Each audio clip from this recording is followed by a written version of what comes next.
Hello there guys, welcome back to Reborn with Michael Watson. Today we're talking about the way that you need to build this inner knowing. It's a building in faith, growing in faith. This is what I want to talk about today, because the thing is that we make it too much about what we want to achieve rather than what we want to become. And this is what we're going to discuss today. Before I get into that, please do like, share and subscribe. Comment down below if you find it helpful. Please join my free Facebook group, The Healing Circle. And if you're looking for a more hands-on approach, I have my VIP membership, the Living Reborn membership too. You can check that out.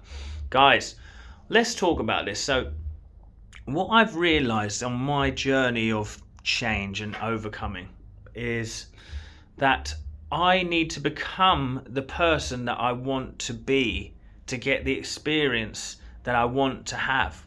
So it's like, this is the beautiful realization, because what we're talking about with the law of assumption, what we're talking about with Joe Dispenza's work is become that which you want to be. Now, this was an interesting thing that a client said today. They said, I've noticed that my energetic body is feeling at peace. Now my physical body isn't reflecting it yet, but my energetic body is. And I was just like, yes, this is a beautiful point of change.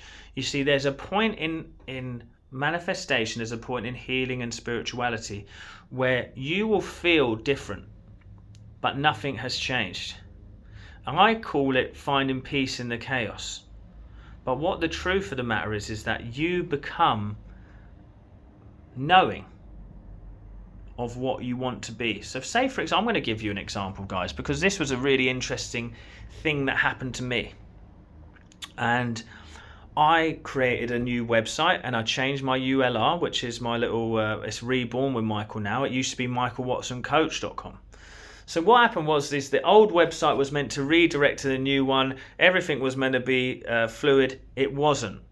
So what happened was, for 4 weeks, not a lot happened through my websites or through my business, just not a lot. Everything just seemed to die.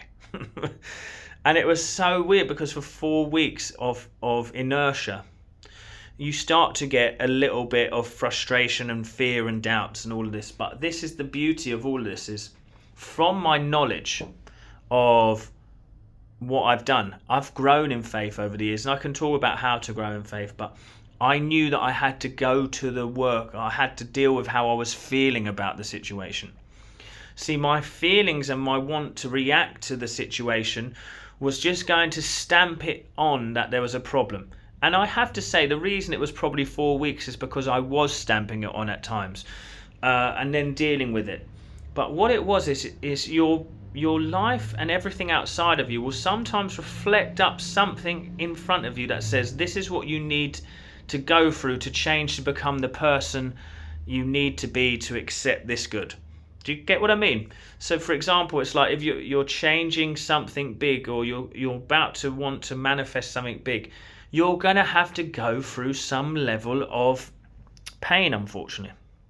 And that pain is the change within you, the literal genetic and the literal sort of death of the old self. It's painful, and then you're reborn. That's why I call this channel Reborn with Michael. You're reborn into the new self that is now the successful, loving, whatever you want it to be. Now for me, it was a new wonderful website with a membership, and now I'm going to be putting a couple of new online courses on there. I had a new coaching packages, and it was all different. But now it's just flowing again, because now I am I am now that which I wanted to be. I play the character that I wanted to become. I have now stepped into that person. But I had to go through some pain to be able to step into it. What did I do to deal with it? Well, firstly, I just noticed all of this discomfort around me. It is uncomfortable. But the thing is I wasn't frightened of the discomfort as much as I wanted to kind of act against it. I wasn't frightened. So what I did was I took some gentle action to take the pressure off me. So I hired someone to sort out the redirect. I hired someone to sort out some aspects of the website.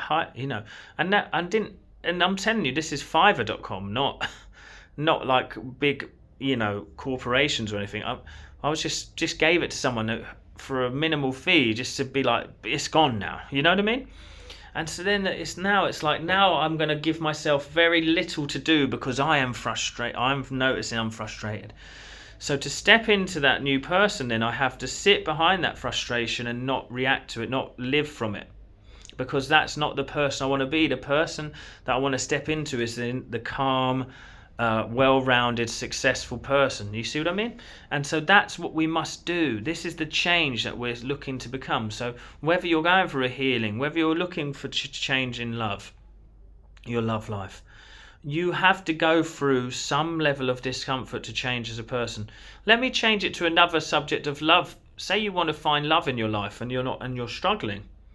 Actually, the truth of the matter there then is there is a part of you that doesn't believe you deserve the love that you're looking for. That's why you're doing these minor actions to take you away from those relationships, or you're always going for the wrong person. If you can now make it about noticing that bother that comes up when you see other relationships, or noticing that bother that comes up when you recognize that you're a certain age and you're single, and sit behind that. Breathe and relax through it. Let it go. Then claim that I am loved and loving. I am lovable. I am joyously expressing love and I accept love now. Then let go. When the frustration comes back up again, you do it again. The reason why is because you are going to go through a discomfort. What you want to do is you want to act from that place of discomfort and take the same actions that you would do, which end up in a bad result, but at least it's the known. This is how you get into the unknown, by not responding and taking action from the usual feelings that make you jump. Okay, so then you grow in faith, because the longer that you can stay in that space. I did it this time round for about 4 weeks.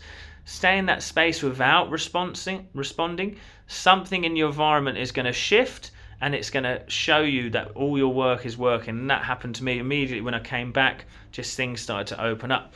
So it's like now I'm very faithful in that knowledge, even though I felt so uncomfortable. Even though I knew what I was about to go for, it felt so uncomfortable. That's how we grow. That's how we change.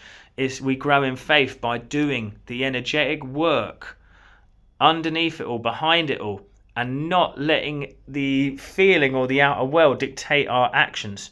That's where change comes from. That's when you're going to really find that you have done some beautiful things in this world, and the world is going to reflect it back to you. I hope this makes sense, guys.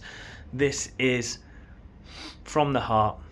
Thank you so much. I'll see you on the next one. Take care.